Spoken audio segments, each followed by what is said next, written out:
أعوذ بالله من الشيطان الرجيم. السلام عليكم ورحمة الله وبركاته.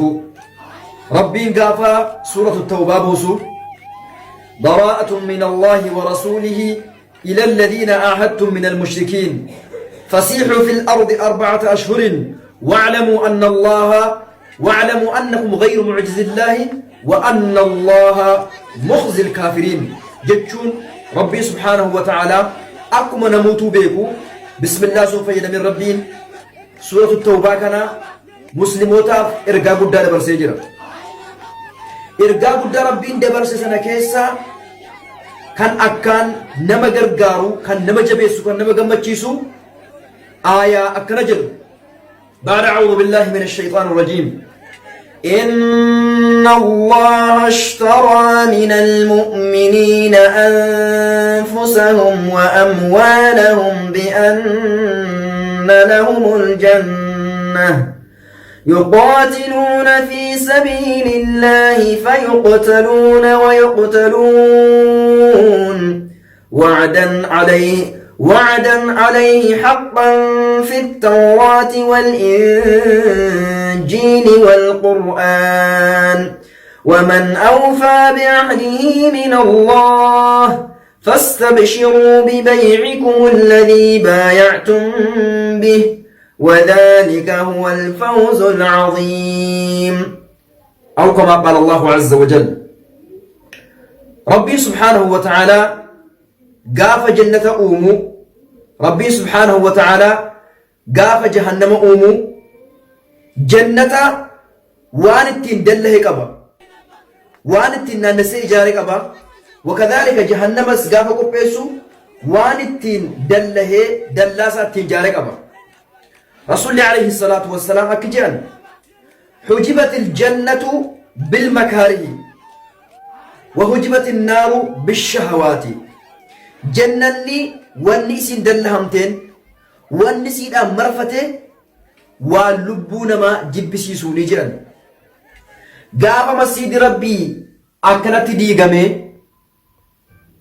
مسجد ربي أكمين ديغما أنو مسلمة لفت ربين دجي كان الراكب جي ربين بلت صدركاك أبو مسجد ربيتي أكمين مسجد ديغما جدي قافا نمنتوكو أولكائي من ربي تجيش لبو ساكنة ربي سبحانه وتعالى لبو ساكنة مالين رابط بيتو بأن لهم الجنة إساني في جنة تجرى جدي لبو كينيا نرابطارك أبينيا كينيا نرابطارك جنة والنسين دلهم تي وانما جبسيسوني نمني تقو فكينيا في جروب ريدا مئها كانت إيسي مسجد ربي تجيش لبو ساكنة كمنون نما جبسيسا gaafa girdoo fokkisaa sana saaqee achi seene jannata kan isa eeggatu rasuulli alayhi salaatu wassalaam maal jedhan aljannatu tahta dhilaali suyuuf jannanni gaaddisa sayfii jala jira jechuun yeroo mormi keessa irraa dhahame gaaddisi sayfiin gubbaa kee taa'a kanaa gadi kan jiru maali qaama keeti ati duunaan jannata kan seentu jechuudha. gaafa manni rabbii akkanatti diigame biyya keenya irratti biyya abbaa keenya irratti namni yeroo wanjala hojjete hin gaabbaa hin nadaama hin sheena'a jarru kun immoo gaabbuu dhiisanii nadaamuu dhiisanii sheena'uu dhiisanii akkanatti bahanii caffaranuu nuti muslima taanee callisnee taa'uun waan baay'ee nama yellaasisu waan baay'ee nama qaanfachiisu bor rabbiin biratti deebiin hararraa jalqabee ilaalamuu qaba. eeggadda osoo turin masjiidni 31 diigamee ture gubamee ture guyyaa tokko keessa gaafa masjiidni 4 diigamu maaltu nutti dhagahama akka muslima tokkootti akka lammii biyya tokkootti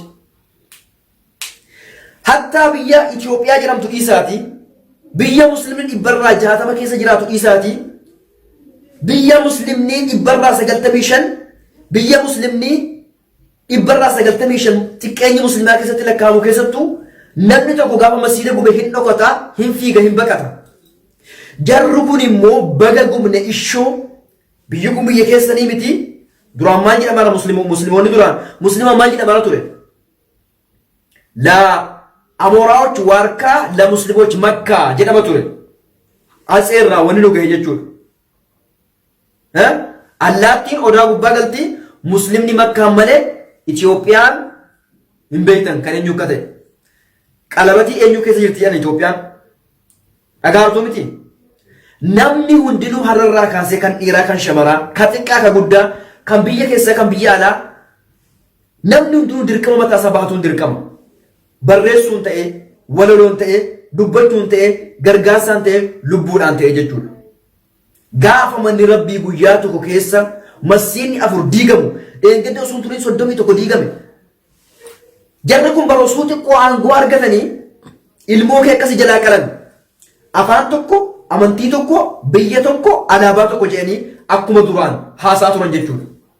Maal jedhan amma beektu mafakkanii isaan qabaniiran yaa abbaatochaችን badan እንደግመዋለን እያሉ እኮ እየፈከሩብን እኮ ነው።